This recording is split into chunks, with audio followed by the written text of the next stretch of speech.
Hi there guys, and welcome to another edition of the Cover Zero show, week beginning 13th of March 2017. This episode will be covering the Detroit Lions and their activity in the first wave of free agency, as well as a little bit of roster analysis. I'll be doing more detailed team-based videos in the near future, but just want to get some of my thoughts out on the moves that have been made thus far, how well I feel the team has attacked needs, as well as grading some of those individual moves that have been made. The Lions last year feel like they overachieved somewhat in making the playoffs, managed to eke out an absurd amount of close games. I mean, especially early in the season against some bad teams, they had to come back in the fourth quarter regularly. Credit to Stafford, really managed to do it without a run game all season. Not a huge amount of talent defensively, in my opinion. Heck of a lot of needs there. If they can replicate that success next season, then I think they'd take that, to be honest. I think progressing any further in the playoffs is going to be a challenge until they can really improve the talent base on the defensive side of the ball in particular. And I feel they need a couple more weapons on offense. They don't have a true threat in the receiving game. They've got some guys, pretty good options there, but you can't replace Calvin Johnson, but getting a true number one would really help them. They need a running back bad. In terms of the needs I had for the Lions going into free agency, the main one was running back. Zach Zenner is not the answer. I think we could all see that. They need to go get a top guy, a number one guy, preferably someone with some real pass catching ability out of the backfield, just because of the way that offense runs. They need defensive tackle help. Haloti Ngata is getting older.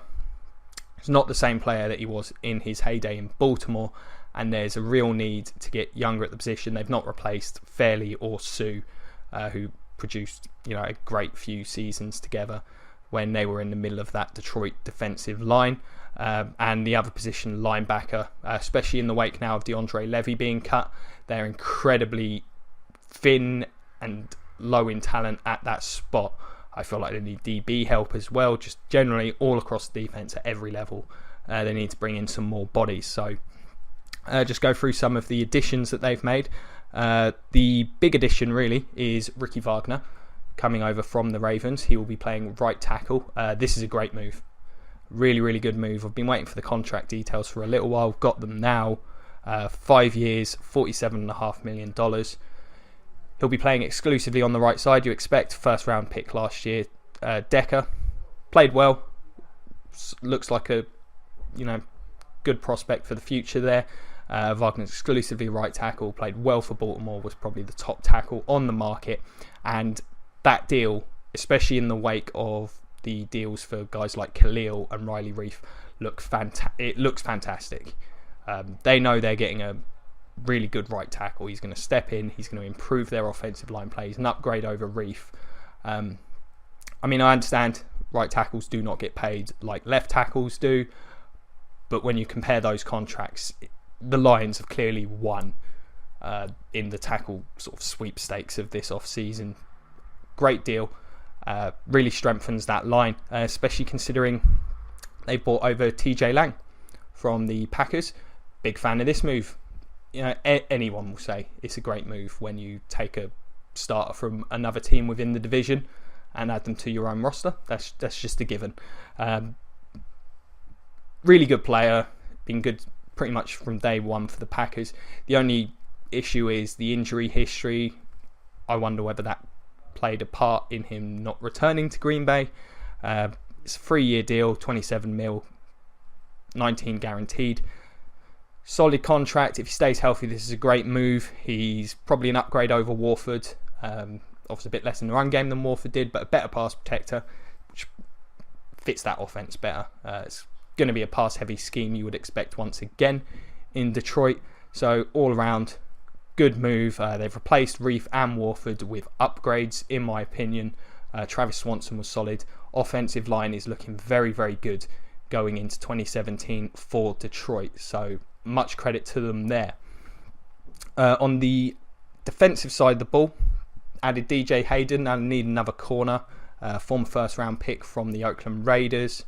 His career has been rocky to at best. He's been a very underwhelming player. 1 year deal, 5 mil, reasonable. I'm sure he'll see the field in Detroit. Might see a lot of targets because Slay is a very, very good player on the other side, so he'll get tested. I suspect may even end up playing the slot, who knows. Won't criticise them too much for the signing. I feel they could have done better. It's a pretty good market this off-season, but it's a body. They need them, particularly with the Packers in the division. As I say, defensive back is not a position of strength for this team, so you never know. It's a high upside signing. I will give him that. He's got more talent than some of the guys that are available, so this one could really, really work out. I wouldn't hold out too much hope though, based on what he's shown on tape at this point in his career. The other one, Akeem Spence, similar, attacking a need. They need defensive tackle, as I say. Formerly of the Buccaneers, undersized, doesn't offer really anything in the passing game. Okay run player, so I would expect he'll be part of the rotation. 3 years, 10.5 mil. Very underwhelming signing. I thought there were better guys, particularly if you're looking for a run stuffer. This year's market was really good for nose tackles, and they got Spence quite early in free agency, while there's still a lot of those other guys out there. So clearly they're not looking to spend at the position. It's a very underwhelming move. It's still a big need there. I don't think this is going to be a game changer for them. I don't think it changes anything from a need perspective. It's just another body to add into that mix. They also added Paul Warrilow, formerly of the Falcons, to the linebacking group. As I say, I don't know what that linebacking group looks like at the moment. It's other than poor. Desperately need some guys there. Desperately. Warrillow's not great in pass coverage. Okay against the run. It doesn't really improve them. Gives them a experienced player. That's really all you can say about that. Waiting on contract details there. You'd have to expect, with the current state of their linebacking core, likely to be a starter going into next season. The big loss really was cutting DeAndre Levy. Makes sense, really, considering the contract. Since he signs that big money extension, he's pretty much been injured for the entire time. He's getting a bit older as well. I expect he'll probably go back to Detroit. Never a big market for outside linebackers in the 4-3 these days, especially ones coming off the kind of injuries that he's had. I think eventually a return to Detroit on a adjusted contract makes a lot of sense. I expect to see that happen over the coming weeks and or months. But really, just sort of summarise, they added Daniel Fells as a tight end. He's a player that I don't really expect to necessarily do too much for them. Not got any contract details there. Okay blocker. Maybe slightly below okay.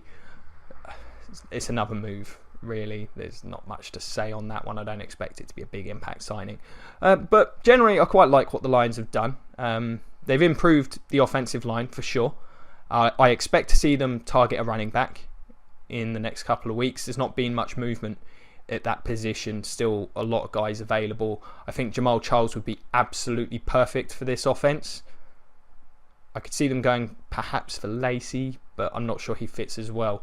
You want someone that can really help you in the pass game, I think, with the way this Detroit offense has worked over the last few years. Jamal Charles would be absolutely perfect. Of course, we don't know what kind of condition he's in after 2 years with fairly major knee injuries, but I actually believe he'll come back and he'll contribute somewhere. Now, he may not be a true number one sort of 20-25 touches a game guy, but I think he'd really, really help. I expect him to get a running back in the draft, attack defense in the draft. Fairly outside of those offensive line additions, very underwhelming so far from the Lions. But that offensive line's looking strong now. We'll see what happens over the coming months. I'll be doing a Detroit Lions review at some point where I go into a bit more detail about the general state of the franchise. But I'll give them thumbs up for now. Things are looking up.